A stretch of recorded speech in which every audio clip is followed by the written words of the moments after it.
नमस्कार दोस्तों, इस वीडियो में हम बात करने वाले हैं पीवीआर के बारे में। वो कंपनी जिसे हम सभी जानते हैं, जिसका नाम सुनते ही ऐसा लगता है कि यह एक बड़ी मल्टीप्लेक्स चेन है। इसी के साथ आपको पॉपकॉर्न और मूवी का ख्याल भी आता है। लेकिन क्या आप जानते हैं कि पीवीआर जैसी बड़ी कंपनी पिछले 4 साल से लॉस में है और कम से कम 1300 करोड़ का कर्जा है। और पीवीआर कैसे इन मुश्किल हालातों से उभरने की कोशिश कर रही है, पीवीआर की ऐसी हालत कैसे हुई, कितना लॉस है और ये सभी इस लॉस और कर्जे से निकलने के लिए क्या क्या एक्टिविटी कर रहे हैं, कौन सी स्ट्रेटेजीज काम में ले रहे हैं जिसकी मदद से ये इस कर्जे से निकलेगा और पता नहीं निकलेगा भी या नहीं। अगर आप लोग मूवी के शौकीन हैं तो इस केस स्टडी को जरूर देखना और सारे राज की बातें हम करने वाले हैं इस वीडियो में। तो अगर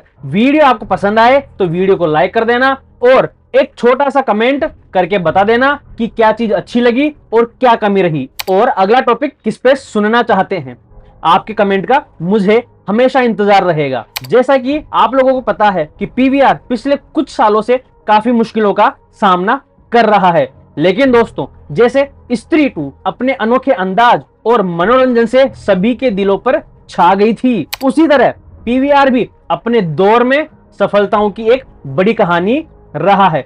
और हाल ही में रिलीज हुई स्त्री 2 से यह उम्मीद और भी बढ़ गई है कि सिनेमाघर की दुनिया फिर से जीवित होगी। स्त्री 2 के रिलीज होने के बाद सिनेमाघरों में फिर हलचल पैदा हो गई है। तो क्या पीवीआर भी इस नई फिल्म के सहारे अपनी नई यात्रा को सफल बना पाएगा? आइए जानते हैं पीवीआर की संघर्ष भरी कहानी को और समझते हैं कि कैसे यह अपने आप को फिर से उठाने की कोशिश कर रहा है।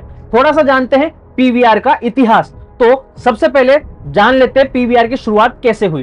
तो पीवीआर की फुल फॉर्म है प्रिया विलेज रोड शो, जिसे अजय बिजली जी ने शुरू किया था दिल्ली में प्रिया सिनेमा हॉल से। इसके बाद उन्होंने देश का पहला मल्टीप्लेक्स शुरू किया और पीवीआर ने पूरे देश में धूम मचा दी। इसकी हिस्ट्री पर किसी दिन दूसरे वीडियो में हम बातचीत करेंगे। चलिए पहले समझते हैं कि पीवीआर या कोई भी मल्टीप्लेक्स आखिर कमाता कैसे है। इसका मुख्य सोर्स 5 चीजों पर टिका है। पहला, टिकट की बिक्री। जैसा कि आप जानते हैं कि टिकट की पूरी सेल के पैसे सिनेमा हॉल की जेब में नहीं जाते। किसी भी पिक्चर को बनाता है प्रोड्यूसर, उसके जितने पैसे लगते हैं वो लगाता है, उस फिल्म को बेच देता है डिस्ट्रीब्यूटर को, डिस्ट्रीब्यूटर उसको लगाते हैं सिनेमा हॉल में और सिनेमा हॉल में जो भी कलेक्शन होता है पहले हफ्ते 50-50 यानी आधा डिस्ट्रीब्यूटर का होता है और आधा सिनेमा हॉल का होता है। फिर सेकेंड हफ्ते में अगर फिल्म चलती है तो सिनेमा वालों का हो गया 55 और डिस्ट्रीब्यूटर का 45। तीसरे हफ्ते अगर फिल्म चलती है तो सिनेमा वालों का 60 और उसका 40, यानी पिक्चर जितनी लंबी चलेगी, जितनी बड़ी होगी, उतना ही बेनिफिट मिलेगा। दूसरा, फूड एंड बेवरेज, वो महंगे पॉपकॉर्न्स और कोल्ड ड्रिंक्स जिनकी बात हर कोई करता है, वही दूसरा कमाई का जरिया है। तीसरा है विज्ञापन। मूवी शुरू होने से पहले जो विज्ञापन आते हैं, इससे भी अच्छी कमाई होती है। हॉल में जो धुआं धुआं का एड आता है, उसके बाद जो बाकी सारे एड आते हैं, उसी की रेवेन्यू पीवीआर अकेले लेता है और इससे 95% कमाई वो इन 3 जगहों से होती है। Number 4, online booking. बाकी जो 25% कमाई है, जैसे बुक माई शॉप या पेटीएम पे से आपने टिकट बुक किया तो उसका थोड़ा बहुत शेयर पीवीआर को भी मिलता है। नंबर 5 पे है प्राइवेट शो और इवेंट्स। फिर कई बार किसी ने बर्थडे पार्टी ऑर्गेनाइज कर दी, कोई प्राइवेट शो कर रहा है, आदि से इनकी कमाई होती है। अब आपके मन में सवाल उठ रहा होगा कि अगर पीवीआर इतनी जगह से कमाई कर रहा है तो फिर भी कंपनी लॉस में क्यों चल रही है? तो असल में पीवीआर के इस कर्जे की कहानी शुरू होती है कोरोना के समय से। तो 2020 में सिनेमा हॉल सबसे पहले बंद हुए और सबसे आखिरी में खुले। उस साल इसकी सेल 400 करोड़ से गिरकर रह गए 228 करोड़। और दोस्तों कोरोना के बाद से हालात ऐसे बने कि लोग छोटे बजट की या रोमांटिक फिल्में अब ओटीटी पर ही देखना पसंद करते हैं। लोग सिनेमा हॉल में तब जाते हैं जब कोई बड़ी मूवी हो, जैसे स्त्री 2, पुष्पा, केजीएफ आदि, या फिर सलमान खान की कोई पिक्चर हो, शाहरुख खान की कोई पिक्चर हो, या किसी का विजुअल इफेक्ट तगड़ा हो, या फिर कोई ग्रैंड पिक्चर हो। मतलब जब तक बड़ी पिक्चर या बड़ा स्टार नहीं आएगा तो आदमी सिनेमा हॉल की तरफ नहीं जाएगा। और अगर बड़े बजट की पिक्चर आ जाए लेकिन अगर वो अच्छी ना लगे तो पहले ही दिन इस पे इतने सारे मीम बन जाते हैं कि सारी हाइप पिट जाती है। तो एक बार हाइप पिट गई तो मल्टीप्लेक्स में फिर कोई आता ही नहीं। सब कहते हैं कि बेकार मूवी है, जब ओटीटी पे आएगी तो देख लेंगे। पिछले 4 साल से पीवीआर लगातार नुकसान में चल रहा है। 2020 से लेकर 2023 तक इनके घाटे की लंबी कहानी है। पिछले साल ही इन्होंने लगभग 336 करोड़ का लॉस उठाया है और इसके बाद उन पर जो कर्जा है वो भी कुल मिलाकर सारा 1300 करोड़ का हो गया है। तो सवाल यह है कि क्या पीवीआर इससे बाहर निकल पाएगा या नहीं निकल पाएगा। अगर निकलेगा तो पीवीआर क्या स्ट्रेटेजीज लगा रहा है। तो पीवीआर जो स्ट्रेटेजीज लगा रहा है एक एक करके मैं आपको बताता हूं कि पीवीआर लॉस से बाहर आने के लिए क्या क्या प्रयास कर रहा है। और मुझे ऐसा लगता है शायद अगले आने वाले कुछ समय में लॉस से बाहर आ जाएगा और कर्ज भी सारा इसका चुक जाएगा। अब बात करते हैं पीवीआर के इस नुकसान को निकालने के लिए क्या क्या कर रहा है। और अगर ये पांचों स्ट्रेटेजीज आपको अच्छी लगती है जो पीवीआर को वापस मजबूत करेगी तो इस टॉपिक पे एक लाइक जरूर कर देना। तो सबसे पहला है नॉन कोर एसेट्स की बिक्री। पीवीआर का सोचना है कि जितना भी नॉन कोर एसेट्स है तो इस समय पीवीआर के 112 शहरों में लगभग 360 सिनेमा हॉल हैं जिनमें कई सारी स्क्रीन ये ऑपरेट करता है। इनका गोल है हम हेड से फ्री हो जाएं। तो इनकी मुंबई में, पुणे में, वडोदरा में कुछ ऐसी प्रॉपर्टीज है जहां पे फुटफॉल नहीं रहा। तो ये कह रहे हैं कि जो सिनेमा हॉल या प्रॉपर्टी प्रॉफिट नहीं दे रही है उन्हें बेचकर पीवीआर अपनी देनदारी चुका रहा है। इससे उम्मीद है कि 300-400 करोड़ तक की रिकवरी हो जाएगी। नंबर 2, लॉस देने वाली स्क्रीन को बंद करना। अब पिछले 10 सालों में नए नए मॉल बन गए हैं और सारा यूथ और सारे लोग वहां जा रहे हैं। पुराने मॉल में कोई जाता ही नहीं है तो इस चक्कर में इनका सिनेमा हॉल भी पिट रहा है। तो वहां से ये लोग इन सिनेमा हॉल्स को बंद कर रहे हैं और 2024 में इन्होंने 85 स्क्रीन बंद कर दी। 2025 में 70 ऐसी स्क्रीन और छाट के रखी हैं जिनको ये बंद करने वाले हैं जो कि नॉन प्रॉफिट, नॉन परफॉर्मिंग और लॉस देने वाली है। इन सब यूनिट को ये बंद करेंगे। नंबर 3, रेंट और ऑपरेटिंग के खर्चे को कम करना। ये बाकी ऑपरेटिंग के खर्चे को कम कर रहे हैं, उसमें सबसे बड़ा खर्चा होता है रेंट का। यह उसको कम करने का प्रयास कर रहे हैं। कई मॉल्स के साथ रेट्स की डील फिर से नेगोशिएट की जा रही है ताकि खर्चे कम हो सकें। तो इसके लिए मान लो इन्होंने मल्टीप्लेक्स खोला किसी मॉल में और वहां 2 तरह की डील होती है। पहली रेवेन्यू शेयरिंग डील जिसमें इनका कहना है कि तुम तो हमें जगह दे दो, हम कोई भी एक शेडो डिजाइन कर लेते हैं। दूसरा ये उसको रेंट देते हैं 10 साल के लिए, 5 साल के लिए उसे लॉक इन कहते हैं। अब इनकी बहुत सारी ऐसी प्रॉपर्टीज हैं जो लॉक इन से बाहर हो रही हैं।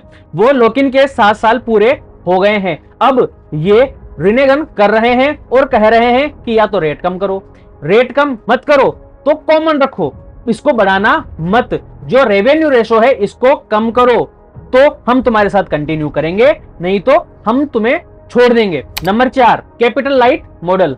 अब पीवीआर अपने सिनेमा हॉल खुद न बनाकर फ्रेंचाइजी मॉडल बनाने की तैयारी कर रहा है जिसमें इनिशियली इन्वेस्टमेंट में कमी आ सकेगी।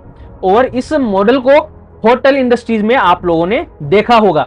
आज के 20-30 साल पहले आदमी होटल खुद बनाता था, खुद ही ऑपरेट करता था। अब धीरे धीरे लगने लगा कि इसमें तो बहुत माथाफोड़ी है, तो वो बिल्डर से कहते हैं कि होटल तुम बनाओ, हम तो सिर्फ चलाएंगे। आज की डेट में बहुत सारे होटल ऐसे ही चल रहे हैं। अब ये सेम मॉडल मल्टीप्लेक्स में भी लाने का प्रयास कर रहे हैं। अब ये बोल रहे हैं कि हम हमारे खुद के सिनेमा स्क्रीन्स नहीं चलाएंगे, हम फ्रेंचाइजी देंगे किसी बिल्डर को या किसी इन्वेस्टर को और कहेंगे कि सिनेमा हॉल बना के तुम दो, इसको चलाने की जिम्मेदारी हमारी। नंबर 5, सब्सक्रिप्शन मॉडल और अल्टरनेटिव कंटेंट। अब पीवीआर ने सब्सक्रिप्शन मॉडल भी शुरू किया है जिसमें आप महीने में कुछ पैसे देकर जितनी मूवी देखनी है देख सकते हैं। इसके अलावा अब पीवीआर सिर्फ मूवी ही नहीं, लाइव कंसर्ट, क्रिकेट मैच और कई तरह के इवेंट्स भी दिखा रहा है। अल्टरनेटिव कंटेंट लॉन्च कर रहा है, मतलब आईपीएल आएगा, वर्ल्ड कप आएगा तो 3 महीने हाथ पे हाथ धरकर नहीं बैठेंगे, तो ये कहते हैं कि मैच भी दिखा देंगे। आओ इंडिया, आओ इंडिया पाकिस्तान का मैच देख लो, आओ फाइनल मैच देख लो, सेमीफाइनल देख लो। तो इस तरीके से अल्टरनेटिव कंटेंट भी बढ़ गया है। इसके अलावा कंसेंट वगैरह भी दिखाने का प्रयास कर रहे हैं। एक पीवीआर ने हमारे जयपुर में टेलर स्विफ्ट का एक कंसेंट दिखाया, पीवीआर में लाइव दिखा रहे हैं, आप वहां जाकर के लाइव देख सकते हैं। AR रहमान का कंसेंट हो गया या कोई भी और कंसेंट लाइव दिखाएंगे, वो भी एक नया कंटेंट हो गया। इसके अलावा कुछ पुरानी पिक्चर्स के फेस्टिवल लगा देते हैं, जैसे रणवीर कपूर बर्थडे पर तो रणवीर कपूर की जो मूवीज है जैसे रॉकस्टार या 4-5 और कोई मूवी लगा देते हैं। कुछ कुछ जगहों पर थोड़ा थोड़ा कुछ कुछ होता दिखाई दे रहा है। कुछ पुरानी मूवीज को भी री रिलीज कर रहे हैं। इन्होंने लवर डे पे अलग से प्रमोशन लॉन्च कर दिया कि सिनेमा लवर डे है, सस्ती टिकट लो और आके आराम से पिक्चर देखो। इन्होंने 1 रुपए में 30 मिनट ट्रेलर दिखाएंगे, ये वाली नई स्कीम भी लॉन्च कर दी है। अब आप 30 मिनट बैठ करके नए नए ट्रेलर्स देख सकते हैं। अब last but not the least, south India पर फोकस। अब आपको लग रहा होगा कि 85 और 70 यानी कुल 155 स्क्रीन तो बंद हो गई है, सिनेमा हॉल बंद होने वाला है क्या? तो जवाब है नहीं, नॉन परफॉर्मिंग को ही बंद कर रहे हैं, परफॉर्मिंग तो और खोल रहे हैं। तो जहां 155 स्क्रीन बंद हुई है, ये 2024 में 130 नई स्क्रीन खोल रहे हैं और 2025 में 120 नई स्क्रीन और खोल रहे हैं, यानी कुल 250 नई स्क्रीन खोल रहे हैं। 125 लॉस वाली स्क्रीन को बंद कर दी और अब 250 प्रॉफिट वाली स्क्रीन खोल रहे हैं और मेजॉरिटी में खोल रहे हैं साउथ इंडिया की तरफ, क्योंकि वहां पर नॉर्थ इंडिया की तुलना में पिक्चर देखने का क्रेज साउथ इंडिया से थोड़ा ज्यादा है। उदाहरण के लिए देख लीजिए, जिस दिन कल की रिलीज हुई थी उसी दिन हैदराबाद में 4 स्क्रीन की नई प्रॉपर्टी इनॉग्रेट की थी और अब ज्यादा से ज्यादा चीजें साउथ की तरफ खोल रहे हैं। हालांकि नॉर्थ इंडिया की तरफ भी थोड़ा थोड़ा डिस्ट्रीब्यूशन होता रहेगा, लेकिन मेजर फोकस पे अब साउथ है। दोस्तों, क्या पीवीआर अपने पुराने दिनों में वापस आ पाएगा? इसका जवाब तो आने वाला समय ही दे पाएगा।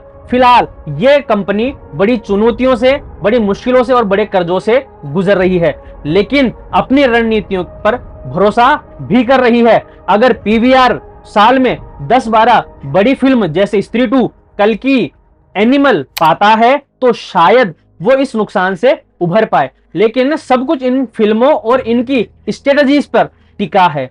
तो दोस्तों, ये थी पीवीआर की पूरी कहानी। अगर आपको ये वीडियो जानकारीपूर्ण लगी हो तो इसे लाइक करिए, कमेंट करके बताइए कि आपको क्या सबसे ज्यादा अच्छा लगा। साथ ही अगर आप चाहते हैं कि मैं किसी कंपनी या किसी और टॉपिक पर वीडियो बनाऊं तो आप मुझे जरूर से बताइए। मैं अगले वीडियो में फिर से मिलूंगा, तब तक के लिए धन्यवाद।